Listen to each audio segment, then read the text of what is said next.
So Jessica's not here, but it's part of our story. We own Busy Mom's Cleaning Company in Ontario, Canada. Jessica actually started this in 2012, solo cleaning by herself. Actually, she started out being a nanny. She was fresh out of high school. She didn't know what she wanted to do. And for me, 2012, I was still in diapers. So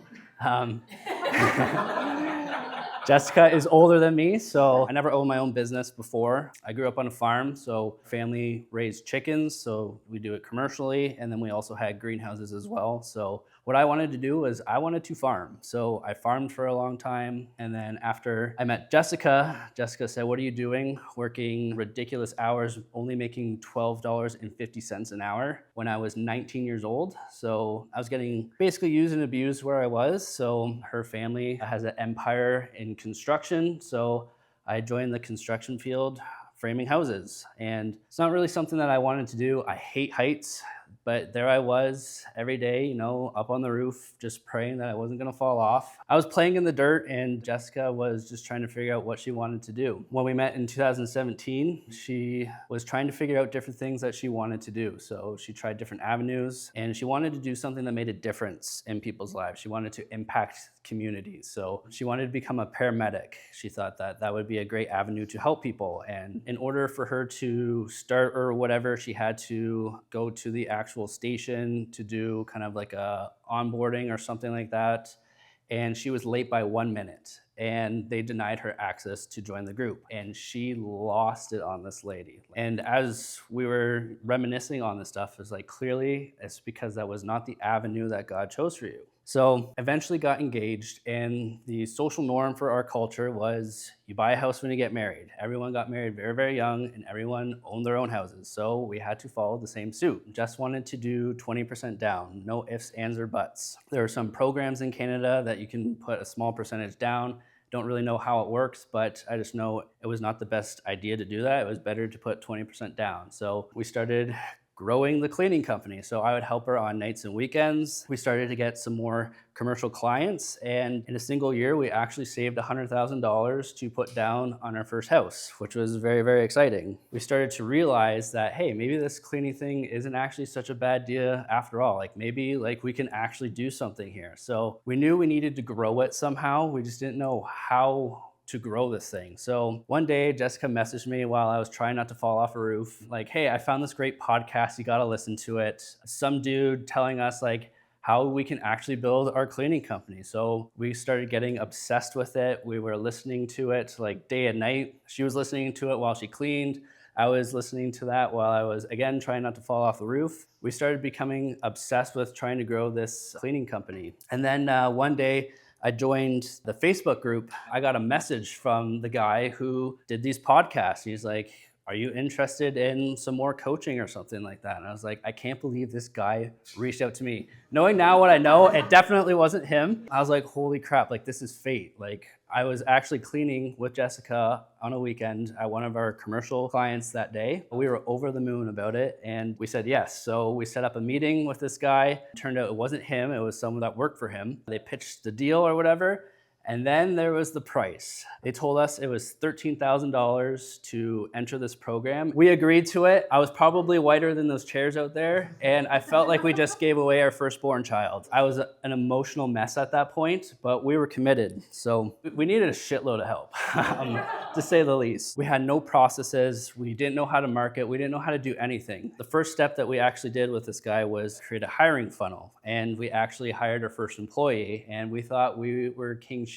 We're like, oh my goodness, we have an employee now. We actually spent over $52,000 with this guy. I think it was actually a little bit more, but my record is $52,000. We actually went backwards in revenue. At one point, we're close to $22,000. I think it was $21,000 something in revenue. And he told us to get rid of our commercial accounts. We were a bit apprehensive of it, but we were like, you know what, this guy knows more than we do, so we're gonna get rid of it. We basically cut our revenue in half. So we went from $21,000 to $10,000 a month. We also had a brand new baby at that time, and we were scared shitless. We didn't know what was gonna happen, but we trusted this guy. So we kept pushing, and eventually we got sick of this guy, and we knew that this guy wasn't it. At that point, Jessica was actually doing in-person walkthroughs still, with a brand new baby, taking the baby through the walkthroughs. It was a disaster. We didn't know what we were gonna do. One way that we did start implementing or moving forward is we hired a marketer. We were spending about $1,000 a month on marketing, and we were getting about 10 to 15 leads a month because this guy set us all up. He did a done-for-you marketing system, and that's what his done-for-you marketing system gave us. This guy that I was talking with who hired this marketer, he was getting 80 plus leads a month. I was like, Jessica, we have to hire this guy. I don't care what it costs, we're gonna hire this guy. This is something that we thought was gonna be our saving grace. We didn't realize that you actually had to convert people. It was a disaster because, yeah, Jessica was going out there, and I don't even know how many were able to do a week, but like we would celebrate if we even got one new recurring client. The company wasn't even making any money. Jessica was too scared to tell me, and I was way too naive. We actually ended up in another mastermind class on buying businesses where actually Kayla and Renee and Anna were all in. That is how we heard of Logan. We were on a call. Tamara was the one who introduced us. She was just chatting. He's like, yeah, he used to work for Alex Hormozy. And we were just like, Tamara, shut up. What did you just say? She told us that he was doing a masterclass, and we're like, we don't care what it takes, we're gonna be on that masterclass. So went on that masterclass. He was pitching something called Decade in a Day, where he would give a decade of his experience in one single day. He only had 5 spots available, and for the first 5 people who fill that, they would get a deal. So there's a link in the comments for us to apply for that, and we had a scheduled call with Logan. He asked how he could help us. We told him, and he's like, no. I'm like, what did he just say? No.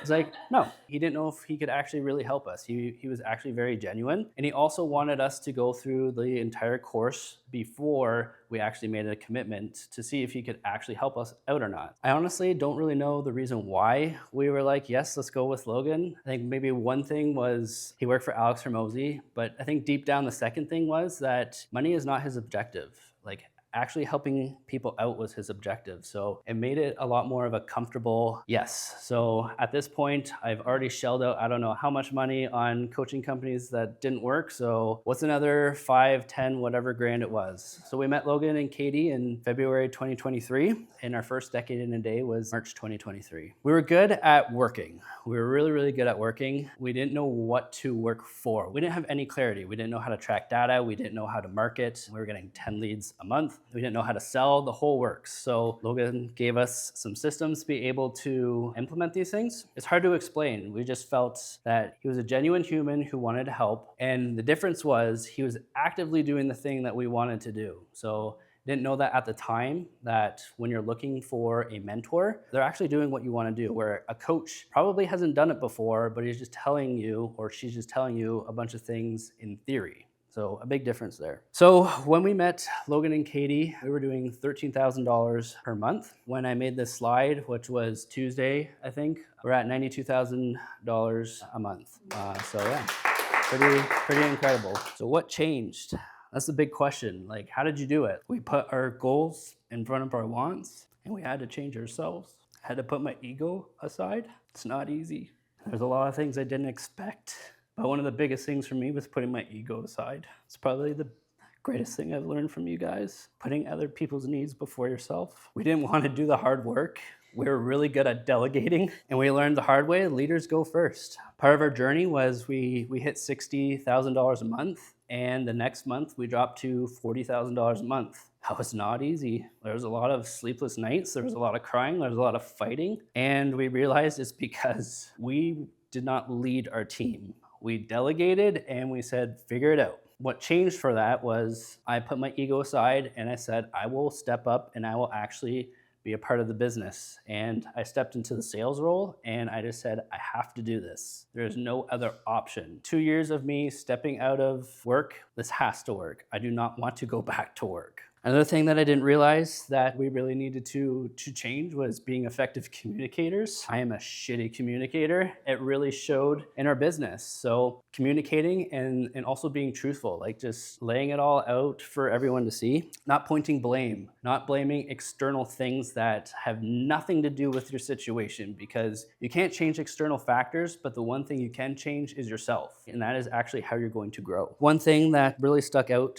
to me. In passing conversation with Logan, he mentioned this guy named Austin, I believe it was. Wildly successful guy, and he owes it all to the people in his organization. He gives them all the praise, and he's like, I didn't do this, they did that. And that's a huge thing that I'm starting to realize now by pouring into our office team and saying, like, you guys are doing this, not us. That's a big unexpected thing that I learned, is that it's not the limelight on you, it's the limelight on your team. So what is our current goals for our cleaning business? One of them is to hit 100,000 per month. That is one thing that we're striving for. We're also wanting to open multiple locations. But I think one of the biggest things is providing opportunity for other people within our cleaning business. We think it's an incredible thing to be able to provide a phenomenal living for people in a cleaning business. Like, that is unheard of. We want to be able to create a lot of opportunities for our family. Therefore, we have to be successful. So I think the big question is, like, is it worth it? Well, you have to ask yourself some questions. Like, do I actually want to grow? Am I okay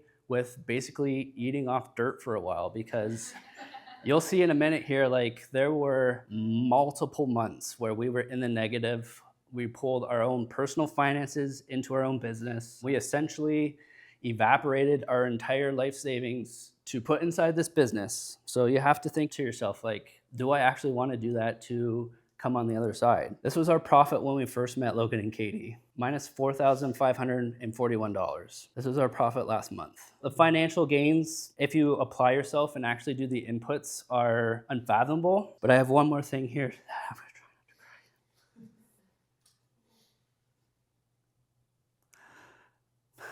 One of our team members, we get this actually more often than not, but we're changing their lives. It's incredible. So is it worth it? Heck yeah, it's worth it. Yeah, that's all I got.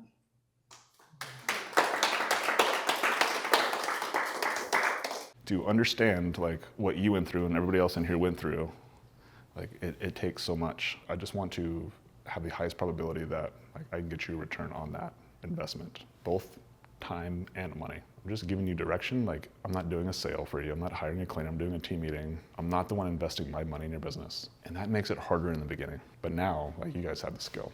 Like, you guys are here because you want to be, not because you have to be.